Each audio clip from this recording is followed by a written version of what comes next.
Kollywood super star Rajinikanth నటించిన movie కూలీ. ఇందులో నాగార్జున విలన్గా నటించడం విశేషం. లోకేష్ కనకరాజు తెరకెక్కించిన కూలీ ఆగస్టు 14న రిలీజ్ కానుంది. ఇక ఆగస్టు 14నే వస్తున్న మరో crazy movie war 2. South star NTR, north star Hrithik Roshan కాంబోలో రూపొందించిన సినిమా ఇది. ఈ చిత్రాన్ని బ్రహ్మాస్త్ర డైరెక్టర్ అయాన్ ముఖర్జీ తెరకెక్కించారు. ఇది కూడా కూలీ రిలీజ్ రోజునే వస్తుండటంతో అంచనాలు భారీగా ఉన్నాయి. ఏ సినిమా బ్లాక్ బస్టర్ అవుతుందనే టాక్ బలంగా వినిపిస్తుంది. ఇదిలా ఉంటే కూలీ వార్ 2 బాయ్కాట్ అంటూ సోషల్ మీడియాలో రచ్చ జరుగుతుంది. దీనికి కారణం ఏంటి? ఏం జరిగింది? కూలీ సినిమా తమిళ సినిమా, తెలుగులో డబ్ చేసి రిలీజ్ చేస్తున్నారు.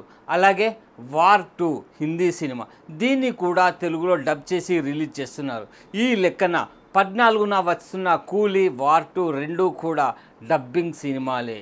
అలాంటిది ఈ సినిమాలకు కూడా టికెట్లు రేట్లు పెంచాలి అనుకోవడం ఏంటి? తమిళ సినిమా అయిన కూలీకి చెన్నైలో రేట్లు తక్కువ, అదే తెలుగులో రేట్లు పెంచితే 450 రూపాయలు అవుతుంది. అందుచేత సోషల్ మీడియాలో దీని గురించి పెద్ద రచ్చ జరుగుతుంది.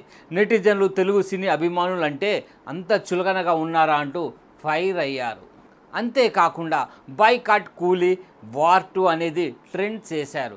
ఈ విషయం కూలీ సినిమాని రిలీజ్ చేస్తున్న దిల్ రాజు, వార్ 2 మూవీని రిలీజ్ చేస్తున్న నాగవంశీ ఇద్దరికీ తెలిసింది.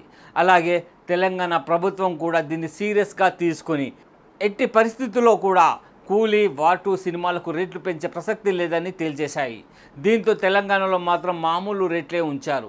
ఏపీలో మాత్రం 50 రూపాయలు 75 రూపాయలు పెంచుకునే అవకాశం కల్పించారని వార్తలు వస్తున్నాయి. ఈ విధంగా బాయ్కాట్ కూలీ వార్ 2 అనే ట్రెండ్ సినీ అభిమానులకు మంచి చేసింది.